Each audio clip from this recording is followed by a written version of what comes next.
नमस्कार दोस्तों, स्वागत करते हैं आपका अपना चैनल VCI एजुकेशन पर। जैसे कि आपको मालूम होना चाहिए कि हम लोग प्रत्येक दिन NCERT सार संग्रह जो महेश कुमार वर्णवाल द्वारा लिखी गई बुक है दोस्तों, उसको हम लोग एक एक टॉपिक को डिस्कस करते हैं एक एक वीडियो में। तो आज हम लोग का जो टॉपिक है वो कांग्रेस का लखनऊ अधिवेशन एवं होम रूल लिंग को डिस्कस करने वाले हैं। बता दें कि इसमें जितने भी क्वेश्चन बनता है उन सारे क्वेश्चनों को इंक्लूड किया गया है दोस्तों। देख सकते हैं इन सारे क्वेश्चनों को इंक्लूड किया गया है। सारे क्वेश्चनों को एक एक करके हम लोग डिस्कस करेंगे। तो चलिए इस वीडियो को शुरू करते हैं।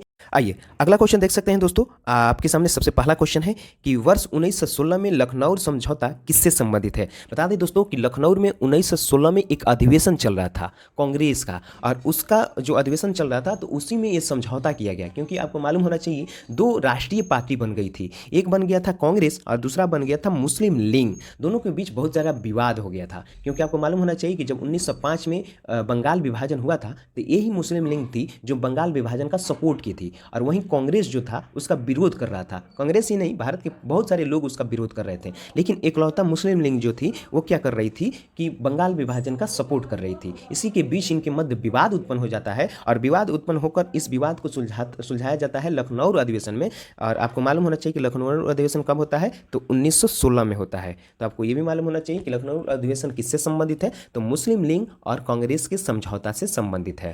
आइए अगला क्वेश्चन देख सकते हैं। अगला क्वेश्चन भी इंपॉर्टेंट है। देखिए, वर्ष 1916 में कांग्रेस भारतीय राष्ट्रीय कांग्रेस के लखनऊ अधिवेशन की अध्यक्षता किसने की। आपको बताना है कि 1916 में लखनऊ में जब अधिवेशन हो रहे थे तो उसमें अध्यक्ष किनको बनाया गया था। तो आपको मालूम होना चाहिए कि अंबिका चरण मजूमदार जो थे इनको कांग्रेस का अध्यक्ष बनाया गया था। बताना है कि इसी अधिवेशन में बिहार से एक किसान नेता आते हैं। उन किसान नेता का नाम आपको नीचे कमेंट करके बताना है, और वो आकर गांधी जी से मिलेंगे और चंपारण समस्या का उनसे बताएंगे कि चंपारण में इस तरह से हमारे यहाँ समस्या हो रही थी। तो उनका नाम नीचे कमेंट करके हमको बताइए कि उस किसान नेता का नाम क्या है। आइए अगला क्वेश्चन देख सकते हैं दोस्तों। ये भी इंपॉर्टेंट हो जाता है कि सूरत अधिवेशन से पृथक हुए उग्रवादी और उदारवादियों का पुनः एकीकरण किस अधिवेशन में हुआ। मतलब आपको बताना है कि सूरत अधिवेशन हुआ 1907 में। दोस्तों आपको मालूम होना चाहिए, तो दोस्तों आपको बता दें कि सूरत अधिवेशन में मतलब उग्रवादी किसे कहते हैं। उग्रवादी उसे कहते हैं, आप देखेंगे गरम दल वाले जितने भी नेता होते हैं उनको उग्रवादी कहा जाता है। और उदारवादी किसको कहा जाता है दोस्तों, तो उदारवादी उसे कहा जाता है जो नरम दल के नेता होते हैं। और इन्हीं के बीच सूरत में एक अधिवेशन होता है, और अधिवेशन में अध्यक्ष पद को लेकर विवाद हो जाता है उग्रवादी और उदारवादियों के बीच। और उन्हीं जो मतलब अलगाव हो जाता है। अलगाव होने के बाद इनको जब एक किया जाता है तो उस अधिवेशन का नाम बताना है आपको कि किस अधिवेशन में इनको एक किया जाता है दोस्तों। तो उसका नाम है लखनऊ अधिवेशन 1916। तो इस बात को ध्यान रखिएगा। बता दें कि सूरत अधिवेशन 1907 में हो रहा था, और जो गरम दल के नेता थे वो चाह रहे थे कि लाला लाजपत राय अध्यक्ष बने सूरत का। लेकिन जो उदारवादी चाहते थे कि लाला लाजपत राय नहीं, रास बिहारी घोष को वो लोग उम्मीदवार बनाना चाहते थे। और लास्ट में यही हुआ कि नरम दल वाले गरम दल वालों को भारी पड़ गए, और रास बिहारी घोष उसकी अध्यक्षता करेंगे, और गरम दल वाले पूरे गुस्सा में हो जाएंगे, और वहीं पर सूरत स्प्लिट का विभाजन हो जाएगा। और बाद में आप देखेंगे कि 1916 में उन लोगों का एकीकरण होगा। तो इस बात को भी ध्यान रखिएगा।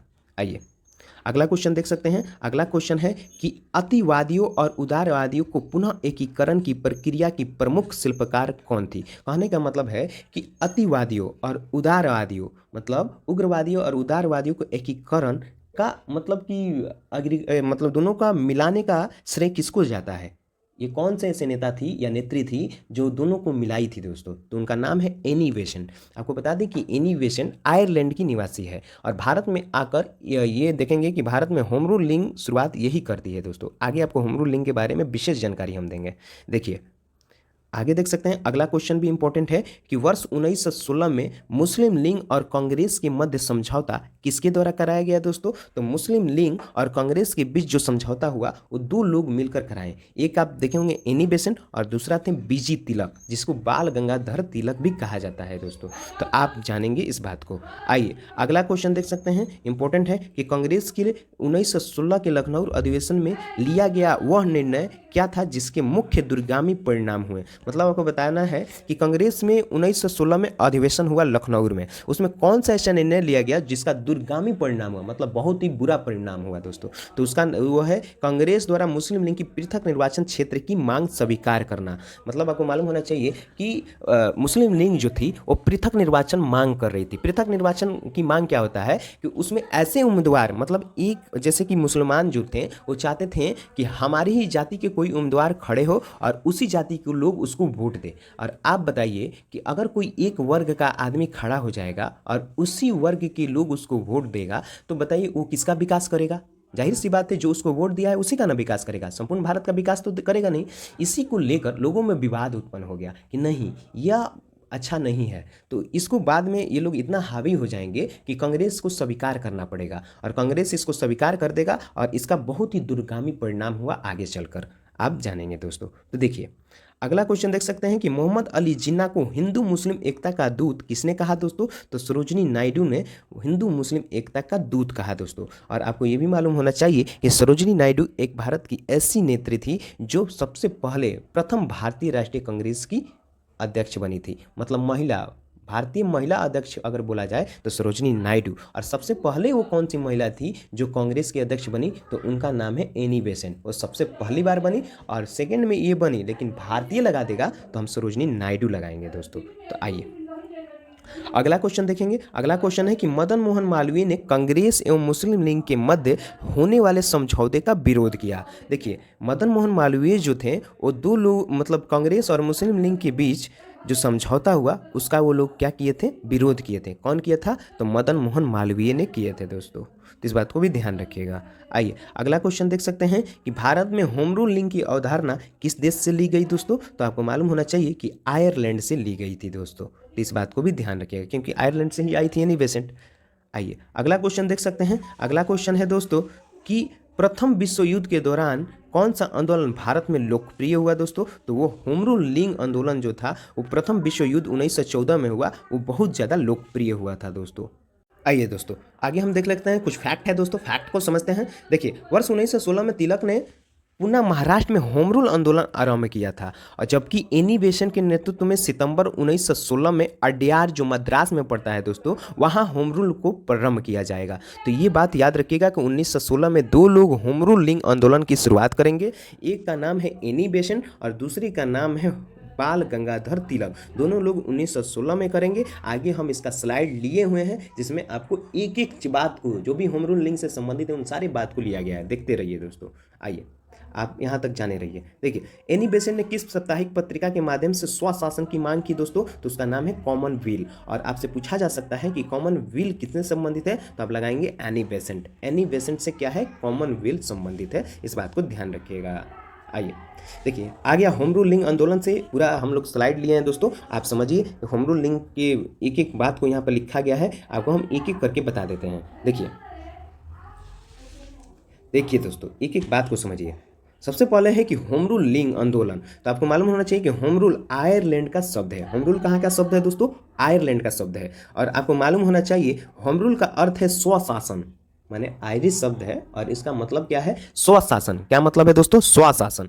सर्वप्रथम आयरलैंड में होम रूल लीग की स्थापना रेडमंड द्वारा की गई थी। तो आपसे पूछा जाएगा कि होम रूल जो शब्द है वो कहाँ से लिया गया? तो आयरलैंड से संबंधित है दोस्तों। और इसकी स्थापना किसने किया? तो रेडमंड ने किया था दोस्तों। और आपको ये भी मालूम होना चाहिए कि होम रूल लीग आंदोलन से कौन कौन संबंधित है? तो दो लोग, एक भारत के बाल गंगाधर तिलक और एक आयरलैंड की महिला जिनका नाम है एनी बेसेंट। तो इस बात को भी ध्यान रखिएगा। आगे समझिए, आगे भी इंटरेस्टिंग सब्जेक्ट है दोस्तों। देखिए 1916 ईस्वी को प्रारंभ इस आंदोलन के समय भारत के वाइसराय लॉर्ड चेम्सफोर्ड थे। तो आपको पूछा जा सकता है कि 1916 में होम रूल लीग आंदोलन जब शुरू हुआ तो उसका वाइसराय कौन था? तो लॉर्ड चेम्सफोर्ड था। इस बात को ध्यान रखिएगा।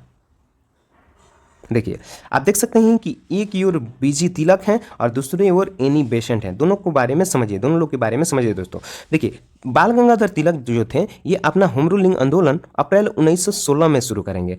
उसके बाद आप देखेंगे कि एनी बेसेंट जो थी वो सितंबर 1916 में अपना आंदोलन शुरू करेगी। अब देखिए इनका जो क्षेत्र था दोस्तों वो महाराष्ट्र और कर्नाटक में अपना आंदोलन शुरू करेंगे। और एनी बेसेंट देखिएगा तो ये साउथ एरिया में शुरू करेगी। साउथ एरिया कहने का मतलब मद्रास और तमिलनाडु में ये जा मिलकर अपना आंदोलन शुरू करेगी। ऐसे देखा जाएगा तो मतलब कि आगे चल के ये संपूर्ण भारत में फैलेगा दोस्तों, आप धीरे धीरे देखते जाइए। देखिए, और इनका मुख्यालय कहाँ था? देखिए, जो बाल गंगाधर तिलक थे ये अपना मुख्यालय कहाँ बनाए थे दोस्तों? तो ये बेलगांव जो कर्नाटक में पड़ता है दोस्तों, वहाँ पर अपना मुख्यालय बनाए थे। अब देखिए, जो मुख्यालय एनी बेसेंट का था वो अपना मुख्यालय वो अड्यार में बनाई थी दोस्तों। अड्यार कहाँ पड़ता है? तो मद्रास में पड़ता है, इस बात को ध्यान रखिएगा। आगे देखिए, समिति स्वरूप इनका उद्देश्य था दोस्तों, और अखिल भारतीय स्वरूप इनका उद्देश्य था। आइए आप देखेंगे कि सचिव भी ये लोग बनाएंगे। तो यहाँ पर देखिए, अध्यक्ष होम रूल लिंग आंदोलन जो बाल गंगाधर तिलक बनाए थे उसका अध्यक्ष किसको बनाए थे दोस्तों? तो एनसी केलकर और जोसेफ बपिस्टा को ये अध्यक्ष बनाएंगे। तो आपको दो लोगों का नाम याद रखिएगा, क्या क्या? एनसी केलकर, जोसेफ बपिस्टा, ये दो लोग को क्या बनाएंगे दोस्तों? अध्यक्ष बनाएंगे। किसका अध्यक्ष बनाएंगे? तो होम रूल लिंग आंदोलन का। होम रूल लिंग आंदोलन ये किसके द्वारा शुरू किया गया था? तो बाल गंगाधर तिलक। और बाल गंगाधर तिलक जो थे ये दो लोगों को क्या बनाएंगे? अध्यक्ष बनाएंगे। अब बात कर लेते हैं एनी बेसेंट को। तो आपको मालूम होना चाहिए कि एनी बेसेंट जो अध्यक्ष बनाएगी, सॉरी सचिव ये बनाएगी, और सचिव बनाएगी तो ये क्या बनाएगी? जॉर्ज अरुंडेल को बनाएगी दोस्तों। किसको बनाएगी? जॉर्ज अरुंडेल का। अब आइए बात कर लेते हैं इन दोनों लोगों का मत क्या था, मतलब इनका उद्देश्य क्या था, किस उद्देश्य से होम रूल लिंग आंदोलन को शुरू किया गया था। तो देखिए, इनका उद्देश्य था स्वराज। क्या उद्देश्य था दोस्तों? स्वराज मतलब जन्म सिद्ध अधिकार। स्वराज कहने का मतलब कि हमको स्वशासन दीजिए, और इनका उद्देश्य क्या था? स्वशासन की स्थापना, मतलब स्वशासन, मतलब दोनों लोगों को मिला जुला कर देखा जाए ना तो एक ही चीज़ का मांग था दोस्तों। आइए अब देखिए कि अब मान लीजिए कि होम रूलिंग आंदोलन जब शुरू होगा तो ये लोग प्रचार प्रसार करेंगे। तो बाल गंगाधर जो तिलक थे वो अपना प्रचार प्रसार अपनी उनकी पत्रिका थी दोस्तों, जिनका नाम था मराठा। और ये जो मराठा था दोस्तों ये अंग्रेजी में छपने वाली पत्रिका थी, और एक उनका पत्रिका थी जिसका नाम था केसरी, और केसरी जो थी ये मराठी भाषा में छपने वाली पत्रिका थी। तो इस बात को भी पूछा जाता है, याद रखिएगा। आइए और हम बात कर लें कॉमनवेल्थ और न्यू इंडिया के माध्यम से एनी बेसेंट अपना प्रचार प्रसार कर रही थी। तो आई होप कि आप एनी बेसेंट और बाल गंगाधर तिलक के होम रूल लिंग से संबंधित एक एक फैक्टर को समझे होंगे। आइए थोड़ा हम इनसे इंपॉर्टेंट क्वेश्चन 2-4 है, ज़्यादा नहीं है, उसको देख लेते हैं। देखिए, फोबियल आंदोलन की प्रस्ताव किसने दिया था दोस्तों? तो इनका नाम है एनी बेसेंट। एनी बेसेंट ने फोबियल आंदोलन का प्रस्ताव दिया था दोस्तों। आगे देखिए, आगे देख सकते हैं कि तिलक और एनी बेसेंट द्वारा बनाए गए होम रूल लिंग आंदोलन की शाखाओं किस वर्ष कर दिया गया दोस्तों? तो वर्ष 1918 में इनको कर दिया गया, इस बात को ध्यान रखिएगा। और आज आप देख सकते हैं दोस्तों कि आज का अंतिम क्वेश्चन की ओर हम लोग बढ़ रहे हैं। तो देखिए, वर्ष 1915 में अमेरिका में होम रूल लिंग का गठन किसके द्वारा किया गया? तो लाला लाजपत राय द्वारा होम रूल लिंग आंदोलन का गठन किया गया दोस्तों अमेरिका में। और भारत में 2 लोग, कौन कौन? बाल गंगाधर तिलक और एनी बेसेंट, याद रखिएगा मेरे दोस्त। और आज का अंतिम फैक्ट हम लोग समझ लेते हैं दोस्तों, फैक्ट के बाद वीडियो को समाप्त किया जाएगा। तो देखिए, एनी बेसेंट की होम रूल लिंग के साथ जॉर्ज अरुंडेल, सीपी रामास्वामी अय्यर और बीपी वाडिया, मोतीलाल नेहरू, तेज बहादुर सप्रू, मदन मोहन मालवीय आदि संबंधित लोग थे दोस्तों।